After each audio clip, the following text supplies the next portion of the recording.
Bingo, baby. These coins sold for a lot of money. And in this video, I'm going to tell you exactly what you need to be looking for on your rare coin to see how much money it's actually worth. Please understand that there are people out there that do not want you to know this information. There are scammers out there, so be very cautious whenever selling your coins. Just understand it's important that if you do your homework and research to be educated, get the opinion of multiple people before you sell your coins. But let's just hop into this video. So this 1932 D 25-cent Washington quarter sold for $82,250, and here's why. So please understand that the 1932 was the first year they ever produced the Washington quarter like this. Now, this specific example was produced at the Denver Mint, and you can tell because if you look at the back bottom center of the coin, you will see a small little D mint mark. If the coin has no mint mark, that means it was produced at the Philadelphia Mint. If it has an S mint mark, that means it was produced at the San Francisco Mint. Now, this one was graded by PCGS at a mint state 66. That is 4 points away from the perfect grade of 70. Now, when it comes to the 1932 coin, what you really need to know is that the condition is the pivotal factor that will produce high amounts of money for your coin when you go to sell it. What does that mean? Well, if you come across a coin like this, you better keep it safe because the condition is king when it comes to this coin. That's why it sold for $82,250. This coin sold for $28,750. That's because this 1968 10-cent Roosevelt dime was graded by PCGS at a proof 68. Now remember, 2 points away from the perfect grade of 70. If it would have graded higher, it would have simply brought more money. Now, why did this one sell for a lot of money? Well, the first thing you need to know is that this is a proof coin. So I'll show you a quick diagram of the difference between a proof coin and a normally issued business strike coin. Now, proof coins are not always worth more money, but a lot of the time they are. You pretty much will not find a coin like this out in pocket change or circulation, but you would find one in a collection. So if you have a collection or were given a collection, keep your eyes peeled for a coin like this. So again, why did it sell for so much? Well, because this coin should typically have an S mint mark around the date, but it does not. If your coin is missing an S mint mark and it's a proof coin, that's the important part. It needs to be a proof coin for it to be worth this much money, because there is a Philadelphia issued coin that looks just like this, but it's not a proof. I hope that makes sense. You got to be very careful because there are people out there that will polish a normally issued Philadelphia coin to make it look like a San Francisco minted coin like this, because this one should have an S mint mark. Long story short, without boring you with too many details, if your 1968 S mint marked coin is missing that S mint mark and it's a proof coin, you're in for a treat because $28,750 for this one little Roosevelt dime. I'll spend 5 seconds on this coin that sold for $1,980,000. If you come across an 1874 $10 coin like this, you are in luck because it sold for nearly $2 million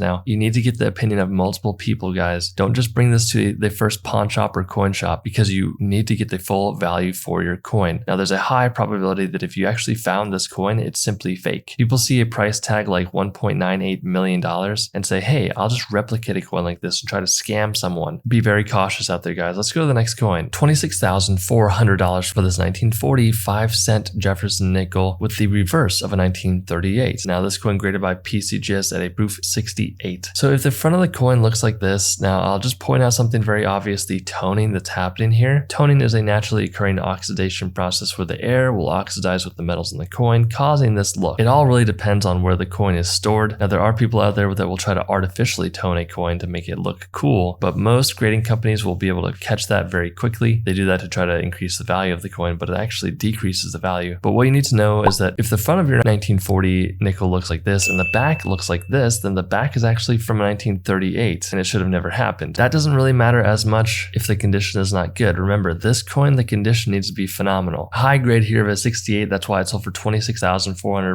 $180,000 for this 1943 cent coin graded by NGCA mint state 61 brown. There's also an obverse die break. See that at the bottom of the coin. Now, obverse means the front of the coin, reverse means the back of the coin. This one just has a break in the die when it was being produced. But the main reason why this coin sold for so much money is because this 1943 coin was accidentally struck on a bronze planchet when in reality it should have been struck on a zinc coated steel planchet. So if you have one, you're in for a treat because this one sold for $180,000. If you enjoyed this video, smash that subscribe button and I'll see you in the next one.